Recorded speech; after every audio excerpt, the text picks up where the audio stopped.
खाने वाले ट्रंप ने तोड़ दी है अपनी कसम। क्या यूरोप के दिग्गजों को एकजुट देखकर डोनाल्ड ट्रंप यूक्रेन पर सबसे बड़ा यू टर्न मारने जा रहे हैं? क्या जलते हुए यूक्रेन और कीव में होने वाले धमाकों को रोकने के लिए अमेरिका का डर्टी माइंड कुछ बड़ा करने वाला है?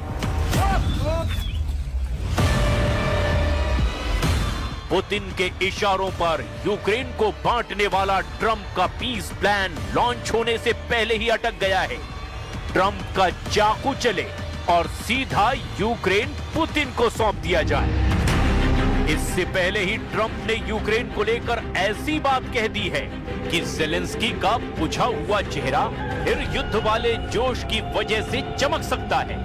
क्या जेलेंस्की के झुके कंधों में फिर बिजली कड़कने वाली फुर्ती आने वाली है? 24 घंटे के अंदर जेलेंस्की को हिम्मत देने वाली एक मीटिंग हुई। दक्षिण अफ्रीका में G20 मीटिंग के दौरान जर्मनी, फ्रांस और ब्रिटेन के लीडर्स ने साफ साफ कह दिया, यूक्रेन को हारने नहीं देंगे। ये ट्रंप को चैलेंज करने वाला ऐसा रुख है जिसे नेटो में दो फाड़ करने वाला सबसे बड़ा कदम माना जा रहा है।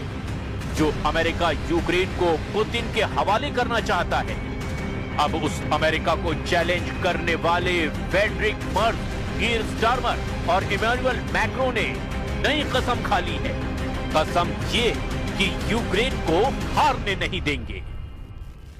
Stake is obviously Ukrainian sovereignty and European security. It's normal to have both the Ukrainians and the Europeans on the table to finalize this plan. So this is exactly what we will do tomorrow and the days after in order to make a common plan. बागी हो चुके Europe को देखते हुए Trump को यह एहसास हो गया है कि यूक्रेन को सरेंडर कराना भी इतना आसान नहीं होने वाला। इसीलिए डोनाल्ड ट्रंप को कहना पड़ा है कि रूस और यूक्रेन युद्ध को खत्म करने के लिए अमेरिका का प्रस्ताव आखिरी नहीं। No, not my fault. No, we'd like to get to peace. It should have happened a long time ago. The Ukraine war with Russia should have never happened. If I were president, it never would have happened. We're trying to get it ended. One way or the other, we have to get it ended. यानी Donald Trump के दिमाग में कुछ और चल रहा है। Trump के बारे में दावा किया जाता है कि उनका दिमाग सिर्फ नफा और नुकसान देखता है, यानी जहां ट्रंप को फायदा होगा वो वहीं पलट जाएंगे।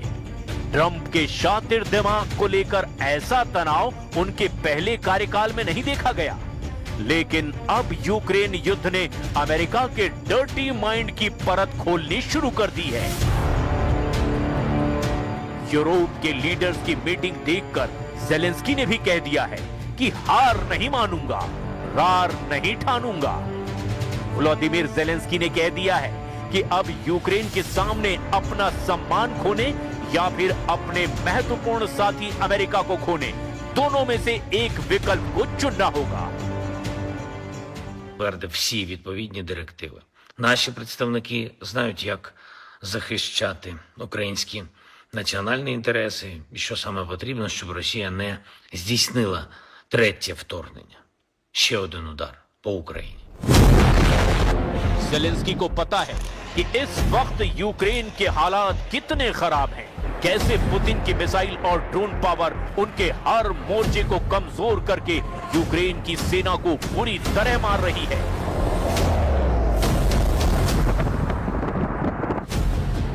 रूस का दावा है कि खार्किव के वॉर जोन में यूक्रेन के 5000 सैनिक फंसे हुए हैं। रूस ने कहा है कि ओस्किल नदी के पूर्वी तट पर यूक्रेन के करीब 5000 सैनिकों को चारों तरफ से घेर लिया गया है। इन हालात में रूस ने यूक्रेन पर हथियार डालने का दबाव और ज्यादा बढ़ा दिया है। 5000 सैनिकों को सरेंडर करना पड़ेगा, नहीं तो वो मारे जाएंगे। यूक्रेन की इसी मजबूरी को देखकर डोनाल्ड ट्रंप ने जेलेंस्की से कहा कि अगर ऐसा ही युद्ध लड़ना है तो लड़ते रहो। Well, then he can continue to fight his little heart out.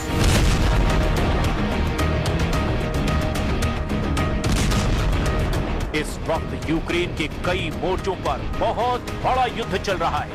Ukraine के शहरों पर रूस के हमले आग उगल रहे हैं। यूक्रेन के निप्रो शहर पर रूस ने ड्रोन अटैक किया है। इन इमारतों के परखच्चे उड़ गए हैं। खिड़कियां, दरवाजे और दीवारों का हाल भी देखिए। गाड़ियों की हालत देखिए। इस हमले में 14 लोगों के घायल होने की खबर है। यूक्रेन की हालत ऐसी है कि अब युद्ध के मोर्चे के करीब ज्यादातर शहरों में नौजवान लोग बहुत कम नजर आ रहे हैं। या तो वो युद्ध में झोंक दिए गए हैं या फिर वो अपने इलाकों को छोड़कर परिवार समेत यूक्रेन के दूसरे शहरों में जा चुके हैं। या फिर यूरोप के बाकी देशों में पुतिन की फौज को लेकर गुस्सा यहां बहुत ज्यादा भड़का हुआ है। вночі. І все, і бах. तो चलिए इसी के साथ ही स्पेशल रिपोर्ट में फिलहाल के लिए